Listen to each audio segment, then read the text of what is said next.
네, 여야가 본격 총선 체제에 돌입하면서 민주당에서 이재명 대표를 비롯한 이 지도부 험지 출마론이 제기가 됐습니다. 국민의힘에서는 친윤계가 혁신위의 이 희생 요구를 받아들일지 이게 지금 주목이 되고 있죠.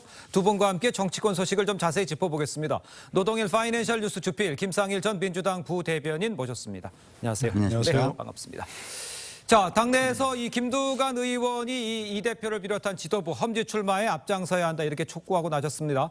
친명계로 이제 분류가 돼버린 이제 김두관 의원 이런 얘기를 꺼낸 상황 이걸 먼저 어떻게 이해하시는지 우리 노 교수님께서 생각을 좀 정리해 주세요. 네, 지금 얘기하신 대로 선거 때가 가까웠다는 얘기죠. 네. 총선 때마다 늘 있었지 않습니까? 사람 바꾸기 경쟁. 그게 이제 뭐 혁신 경쟁이라고 보통 얘기를 하는데 예. 개인적으로는 뭐 동의하지 않습니다.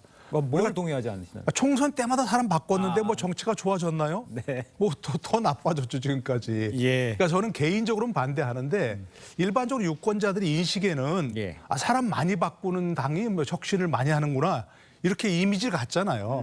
그러니까 당으로서는 안 할 수가 없는 거죠. 네. 안 할 수가 없는 것이고 지금 그 여당에서 조금 전에 우리가 봤지만 이완 혁신위원장이 뭐 친윤 중진 뭐 이런 분들 다 험지 출마하거나 불출마하거나 하라 예. 하고 이제 뭐 계속 전화까지 했다고 이렇게 나오니까 예. 당도 가만히 있을 수가 없는 거죠. 그야말로 이제 상징적으로 이재명 대표부터 시작해가지고 어떤 중진들에게 압박을 하니까 이런 그야말로 이른바 혁신 경쟁, 물갈이 경쟁 이런 것들은 앞으로 점점 더 강도가 세질 걸로 예측을 합니다. 예. 이재명 대표 같은 경우는 무슨 뭐 안동, 대구 얘기가 나오지 않습니까? 그러니까요. 벌써. 예. 그러니까 이재명 대표도 결정하지 않을 순간이, 해야 될 순간이 다가오지 않을까 싶습니다.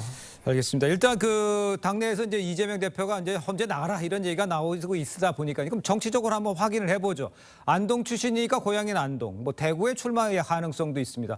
반면에요, 다 그냥 못 들은 거 하고 개항이 그냥 나갈 거라는 이야기도 있습니다. 어떻게 평가하세요? 어떻게 할 것 같아요? 뭐 모든 게 가능한데요. 네. 정치는 생물이고 또 이재명 대표의 삶의 궤적을 보면 네. 승부사적 기질도 있는 게 또 사실이에요. 그러니까 다 가능합니다. 네네. 그런데 지금 재판이 많이 이루어지고 있잖아요. 그렇습니다. 소위 말해서 이제 그 재판 들어가기 전에 검찰의 리스크가 있을 때 그런 현실적인 부분을 상당히 또 감안했던 또 역사가 있기 때문에 좀 섣불리 예단하기는 좀 힘듭니다만은 앞으로 대권 가도를 생각한다면 승부수를 던져볼 가능성도 상당히 높은 거 아닌가 이런 생각이 좀 듭니다. 승부수를 어디다 걸 것 같으세요, 그러면요? 뭐 일단 지역은요 예. 여러 군데를 놓고 효과가 큰 곳으로 가겠죠. 물론 이제 고향인 안동으로 갈 수도 있고요. 예. 그다음에 뭐 적의 뭐 상대 진영의 심장 부인 뭐 대구로 갈 수도 있는 것이고 예. 그거는 그때의 상황을 예. 보고 예. 그 상황 속에서 가장 효과가 크면서도 본인의 어떤 출마에 그래도 당선 가능성은 그 어느 정도 있을 수 있는 곳을 생각하고 가지 않을까 싶습니다. 알겠습니다. 일단 민주당 내에서는요, 또 이른바 200석 압승론 이 언급이 됐죠. 여기에 대해서 쓴소리도 나오고 있습니다. 박용진 의원의 목소리를 들어보겠습니다. 200석, 총선 압승, 이대로 하면 이긴다. 이런 태도와 말이 국민들로부터 오히려 매맞을 소리다라는 생각이에요. 다들 알잖아요. 우리 지난번 그 광서구청장 선거 민주당 이뻐서 국민들이 찍어주신 게 아니라 윤석열 대통령이 너무 못하니까 그랬다니까요. 일단 윤석열 대통령은 달라진 척은 하잖아요. 국민들 보시기에 민주당은 정신 못 차렸나 보다라고 하는 모습을 보이면 안 된다. 자, 강서 보선에서 민주당이 압승을 하면서 당내 일각에서 뭐 정동영 전 고문도 이런 얘기 했습니다. 200석 압승론이 나오자 조금 일이 좀 제동을 거는 이런 모양새인데 현실적인 가능성은 어떻게 보시고 저런 제동에 대해서는 어떻게 느끼셨습니까? 글쎄요, 현실적인 가능성, 본인들이 원하면 할 수도 있겠죠. 네. 그러나 이제 그건 심판은 본인들이 하는 게 아니고 유권자들이 하는 거 아니겠습니까? 네. 정치는 오래된 얘기가 있죠. 선거와 골프는 머리 두는 순간 진다고. 예. 아니 예전에 180석을 장담하다가 있지 않습니까? 예. 20년 집권론 하다가 그냥 정권 교체돼버린 그런 사례도 있고 국민들은 박용진은 잘 얘기하지 않습니까? 오만한 경우를 심판합니다. 강서구청장 선거 그건 민주당이 이길 수밖에 없는 지역이었어요. 어느 차이로 얼마만큼 차이로 이기느냐 그 얘기였는데 그러니까 선거라는 건 패배한 사람에게 쓴 약이 된다면 예. 위장된 축복이 되는 것이고 승리한 사람이고 또 오만함에 빠진다면 그 승자의 저주가 되는 거죠. 그러니까 지금 민주당이 설사 200석이 가능하다 하더라도 네. 그 얘기를 절대 입에서 올려서는 안 되는 그런 얘기고요. 또 선거가 뭐야 그야말로 내가 잘한다고 해도 상대가 더 잘하면 내가 지는 거 아닙니까? 그렇죠. 내가 못해도 상대가 더 못하면 내가 이기는 거고 그러니까 상대적인 것이고 국민이 심판한다는 그 생각을 가지면 저런 말을 쉽게 입에 올릴 수 없는 얘기죠. 알겠습니다.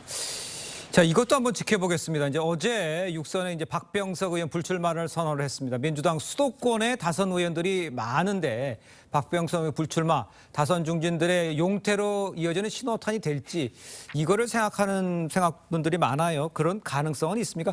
보통 민주당 같은 경우는 수도권에 좀 몰려 있는 것 같아요. 그렇죠. 다선들이. 일단은 그 민주당의 경우 뭐 박지원 뭐 전 국정원장이라든가 예. 소위 말하는 올드보이라고 하는 분들이 지금 출마를 하려고 해서 굉장히 골치를 앓고 있는 상황입니다. 예. 근데 그런 상황 속에서 어쨌든 박병석 전 국회의장도 출마 의지가 강했던 분인데 예.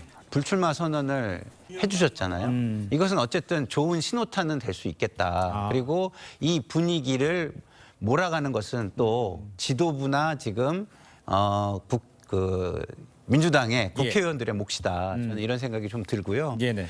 이제 그 김진표 의장도 곧 임기를 끝내면 뭐 용태를 또 선언하실 수 있지 않겠습니까? 예. 그리고 제가 좀 전에 말씀드린 소위 말하는 국민들이 볼 때 올드보이라고 하는 분들이 예. 뭐 스스로 출마 선언을 해주시고 네네. 그리고 그동안 그 오랜 동안 그 권력의 중심에 있었다고 민주당 권력의 중심에 있었다고 지금 이야기되는 586 세력에서도 일부 뭐 용태를 해주시면 제가 볼 때는 민주당의 이런 분위기가 확산될 수 있고 박병석 의장의 불출마는 상당한 의미를 가질 수 있다 이런 희망 섞인 기대를 해봅니다. 그러니까 그런 기대를 가지고 계신데 아까 말씀하신 뭐 추미애 네. 제가 이름을 거론해서 죄송합니다만 추미애 송영길 뭐 조국 네. 이런 분들의 출마는 지금 밖에서 보기에는 할 것 같아 보이시는데 어떻습니까 그거는? 눈치를 보고 있는 것으로 저는 그래요? 그러니까 인요한 혁신위원장발 혁신이라는 게 예. 굉장한 압력으로 작용하고 있는 거는 저는 사실인 것 같고요. 예. 만약에 국민의힘 쪽에서 그런 분위기가 계속 이어진다면 예. 안 할 수 없다. 저는 이렇게 생각합니다. 알겠습니다. 좀 지켜보죠. 자, 다음에 이제 국민의힘 이야기도 좀 해보겠습니다. 인요한 혁신위원장 당 중진과 친윤계를 향해서 연일 희생을 압박하고 있는 모양새입니다. 인 위원장 목소리 한번 들어보겠습니다. 결단을 내려서 이순신 장군도 죽었기 때문에 영웅이 된 거예요. 예. 꼭 성공하라는 그런 보장도 없어요. 근데 국민들이요 희생해서 올라와 가지고 서울에서 출마해서 떨어져도 다른 할 일도 많고 권성동, 장제원 이런 대표적인 분들은 떠오르긴 해서 예. 김기현 대표도 마찬가지고. 뭐 그중에 한두 명만 결단을 내리면 예. 따라오게 돼 있어요. 자, 인터뷰에서 내용이 나왔습니다. 인현 위원장 몇몇 인사들에게 직접 전화를 걸어서 결단을 촉구했다 이렇게 했습니다. 실명은 언급하지 않았지만 권성동 의원, 장제원 의원, 김기현 의원 이름이 거론이 되고 있죠. 당사자들은 아직 별도 입장을 내지 않고 있는 상황인 것 같아요. 실제적으로 그렇게 불출마를 하면서 할 분위기를 바꿀 계기가 될까요? 가능성은 얼마든지 있다고 봐야겠죠. 지금 민용한 위원장이 참 저런 걸 가만히 보면은요. 네. 상당히 좀 우리 애들 말로 강적이라는 생각이 들어요. 굉장히 많은 지금 이슈를 다 주도하고 있잖아요. 완전히 처음부터 끝까지 계속해서 네. 여러 가지 이슈를 던지면서 이슈를 주도하고 있는데 글쎄요. 이제 뭐 장제원 의원 또 김기현 대표 이런 분들은 정치권에서 네. 여러 가지 그동안 얘기가 나왔어요. 불출마하고 다른 쪽 어떤 길을 네. 본다는 얘기도 있었고 예. 아까 인요한 위원장이 잘 얘기했지 않습니까? 할 일이 많아요. 선거에 떨어져도 아하. 또는 불출마해도 그런 거 얘기하지 않습니까? 집권 여당 아닙니까? 예. 여러 가지 할 수 있는 일이 많이 있고 예. 또 앞으로도 있고요. 가장 중요한 것은 현재 네. 그분들이 어떤 희생의 모습을 보여서 현재 같은 분위기를 바꿀 수 있느냐 이게 중요하겠죠. 지금 현재 뭐 여권 위기론 뭐 국민의힘 위기론 이런 건 많이 나오지 않습니까? 예. 또 뭐 대통령 지지율 보더라도 내년 선거가 그렇게 밝지 않다는 걸 본다면 자신들이 그렇게 희생을 함으로써 국민들에게 감동을 주어서 예. 뭔가 그 분위기를 바꿀 수 있다. 그게 선거 구도가 완전히 바뀔 수 있다면 당연히 그렇게 해야 되는 거죠. 예. 많이 혜택을 보고 또 그런 분들이라면 그렇기 때문에 저는 충분히 가능성이 있다고 생각을 하고 물밑 작업을 지금 하고 있지 않은가 그런 생각을 하고 있습니다. 그럼 아까 지금 언급됐던 그 3명 중에 뭐 한두 명은 그런 식으로 불출마를 할 가능성은 높아 보인다 이렇게 진단하시는 그렇습니다. 겁니까? 네. 알겠습니다. 일단 인현 위원장 비례대표 연령을 30, 40대로 낮추자는 이 안도 지금 검토하고 있다고 합니다.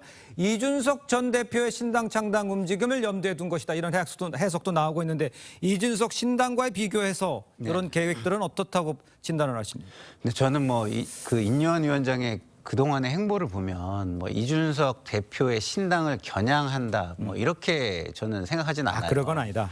큰 그림이 통합으로 가야 된다. 예. 근데 그 통합 속에서 이준석 신당이라는 것은 통합의 좋은 요인이 아니다. 이렇게 생각하는 것 같지. 예. 뭐 이준석 신당을 하면 안 된다, 된다 이렇게 놓고 가면 오히려 그 이슈에 매몰될 수 있고 자기 중심을 놓칠 수가 있잖아요. 지금 예. 제가 인요한 위원장을 보면 참 대단하다고 느끼는 게 자기 중심을 흐트러뜨리지 않고 계속 갑니다. 아. 우리가 뭐 옛날에 뭐 그 직진 뭐 이렇게 이름 붙였듯이 네네. 요새 보면 직진 요한 같아요. 직진 요한.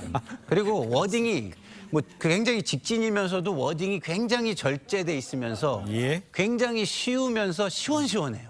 그리고 국민이 생각하는 부분만을 아. 제대로 긁어주면서 지금 가고 있거든요. 예. 그러면서 그리고 오만한 모습이나 거만한 모습이나 아주 과도한 워딩을 쓰지 않는 이런 모습 굉장히 저는 대단하다고 생각하고요. 그렇기 때문에 제가 볼 때는 대통령실도 예. 뭐 이런 모든 분위기를 사전에 기획하거나 의중이 있었다기보다는 이 분위기가 좋으니까 지지해주고 따라가는 거 아닐까. 이게 오히려 저는 이런 생각이 듭니다. 알겠습니다. 두 분이 인요한 위원장에 대해서 좀 후한 평가를 내리셨는데 따라와야죠. 네. 그러니까 그 결과가 어떻게 될지를 좀 지켜보겠습니다. 직진 인요한이라는 표현까지 써주셨습니다. 자, 다음 소식도 짚어보겠습니다. 국민의힘이요, 김포시의 서울 편입을 시작으로 전국의 이 메가시티 조성을 추진하는 가운데 여당 내부에서 공개 반발이 나오고 있는 상황입니다. 유정복 인천시장 또 김태흠 충남지사의 목소리를 들어보겠습니다. 실현 가능성 없는 김포시의 서울특별시 편입 정치쇼 멈춰야 합니다. 이제 정치 포퓰리즘의 그림자를 총선을 앞두고 더 뒤르게 해서는 안 됩니다. 무책임한 얘기로 인해서 김포 시민들이나 일부 국민들한테 혼란만 초래하고 아니면 말고식으로 이슈하는 것은 무책임한 일이다. 지방 메가시티가 이루어지고 난 다음에 소위 수도권과 또 지방 간의 개선하는 그런 과정 속에서의 그런 추진은 모르지만은 자, 정치적으로 해석을 해야 할지 아니면 행정적인 편에서 해석을 해야 할지는 모르겠습니다만 여야 소속 지자체장들이 이제 당론으로 추진하는 이 메가시티에 대해서 반기를 든 모양새가 됐습니다. 일단 이유는 어디서 찾아야 된다고 보십니까? 글쎄요, 인천시장, 충남지사 각각 얘기하는 건 뭐 좀 자신들의 어떤 입장에서 보는 시각이 있겠죠. 예, 뭐 인천은 사실 김포, 서울과 가장 인접한 지자체고 맞습니다. 저는 만약 김포가 예를 들어서 서울에 편입 안 된다면 인천에 편입되는 것도 괜찮다고 생각합니다. 뭐 그건 김포 시민들이 선택하는 문제고 그렇죠. 제가 왈가왈부는 아니지만 예. 어쨌든 인천, 뭐 서울, 경기도 이런 데는 다 공통의 이해관계가 있는 곳 아니겠습니까? 예. 그럼 얘기할 만하다 생각하고 그러나 전 예를 들어서 뭐 충남지사 같은 그런 분들이 얘기하시는 것도 예. 귀담아 들을 필요가 있다고 생각합니다. 예, 근데 이 문제는 모처럼 나온 정책 이슈 아닙니까? 그렇습니다. 예, 상대를 무작정 비난하고 막 뭐 밑도 끝도 없이 비난하는 그런 것보다는 저는 생산적인 이슈 좋다고 생각합니다. 네네. 김포 편입, 서울 편입을 계기로 해서 지방에도 메가시티를 조성한다, 메가 이런 네. 쪽으로 간다. 이런 것도 좀 좋은 그런 어떤 발전이라고 생각을 하고요. 예. 기본적으로 지금 지방 소멸이 많이 우려가 되잖아요. 인구가 줄어들면서.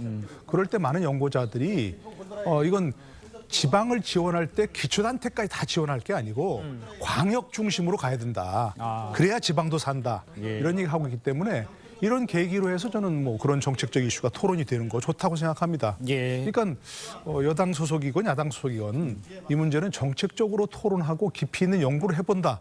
이러면 좋다고 생각합니다. 예. 이것을 뭐 밑도 끝도 없이 집어 정치 쇼라고 이렇게 비판하는 것은 그 자체도 바람직하지 않고 더더구나 지금 여당 소속 아니겠습니까? 예. 이 문제는 총선 승리라는 뭐 국민의힘 입장에서 보자면 그런 차원에서도 그렇게 비판하는 건 바람직하지 않은가 싶습니다. 비판의 방향은 잘못됐고 정책 이슈로 토론을 할 가치는 충분히 그렇습니다. 있다. 알겠습니다. 이렇게 이해를 하겠습니다. 일단 여당 소속 유정복 인천시장의 정치 쇼라는 이 비판에 대해서 민주당 소속 김동연 경기지사 옳은 이야기라면서 목소리를 높였습니다. 그러니까 지금 적군과 아군 뒤바뀌 뭐 정치적으로 해석을 하자면 굳이 해석을 하자면 이런 모양새가 돼버렸는데 이거는 어떻게 이해를 해야 되겠습니까? 적군과 아군이 뒤바뀐 건 아니죠. 네. 왜냐하면 유정복, 김동연 두 사람이 당이 다르잖아요. 그렇습니다. 그러니까 처한 상황이 같은 상황이 거지 다른 거다. 적군 아군이 바뀐 것은 아니라는 네. 생각이 들고 본인들이 처한 상황 논리 때문에 이런 일들이 벌어지고 있다 이런 생각이 드는 게요. 예. 지자체장입니다. 그 그렇죠. 지역의 대표입니다. 네. 근데 만약에 이렇게 자기 지역이 다른 지역으로 넘어간다면 어떻겠습니까? 일단은 자존심이 상하죠. 그리고 자기 지역을 뺏기는 거잖아요. 네. 영역이 넘어가는 거잖아요. 그런 측면에서 인정하기 굉장히 어렵고 본인은 거기를 발전시킬 역량이 없다. 저쪽보다 떨어진다. 라는 걸 인정하는 걸 수도 있고 아, 그런 상황일 수도 있다. 그렇죠. 그리고 지역을 비교할 때 우리 지역보다 저쪽 지역이 더 나은 지역이다. 수준이 다르다라는 걸 인정하는 걸 수도 있잖아요. 그렇기 때문에 지자체장으로서는 자기 지역의 자긍심을 지키기 위해서 저렇게 반발하는 거는 네네. 저는 당연하다. 그리고 또 하나는 저렇게 한 군데가 예. 영역이 넘어가면 도미노 현상이 있을 수 있습니다. 그런 쭉 도미노 현상을 또 막기 위해서는 저런 반응을 하는 거는 저는 그 지자체장으로서는 좀 당연한 거 아닌가 이런 생각이 듭니다. 알겠습니다. 일단 김포 주민의 생각이 가장 중요하다고 생각을 할 수가 있겠죠. 자, 그런 가운데 이제 그 어제였습니다. 오세훈 서울시장 또 김병수 김포시장이 만났어요. 관련 논의를 본격적으로 하기로 했습니다. 여당도 이 뉴시티 특위를 공식 출범했습니다. 당내 반발이 이어지고 있는 가운데 지도부가 좀 속도는 반발은 있지만 속도는 내고 있다. 이렇게 이해를 하면 되겠습니까? 저 아까 저 앵커께서 말씀하신 거 100% 동의하는 게 예. 가장 중요한 건 김포 시민들이 원하는 겁니다. 그렇습니다. 그렇지 않겠습니까? 예, 네. 김포 시민들이 뭘 원하느냐. 그래서 그 민심을 받들어서 민심대로 따라가는 게 정치의 가장 중요한 요체입니다. 예. 그러니까 중요한 것이고 지금 말씀하신 대로 뭐 속도를 내는 것 같긴 한데 이게 뭐 아무리 속도를 낸다 하더라도 뭐 총선 전에 결론이 나겠습니까?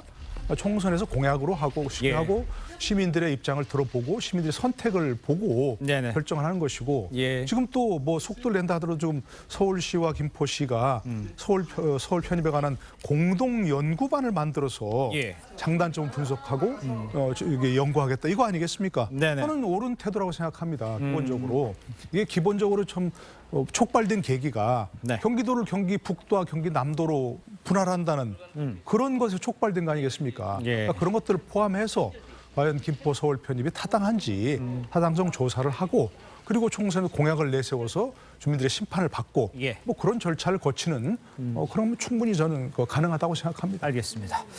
자, 두 분 말씀은 여기까지 듣겠습니다. 고맙습니다. 감사합니다.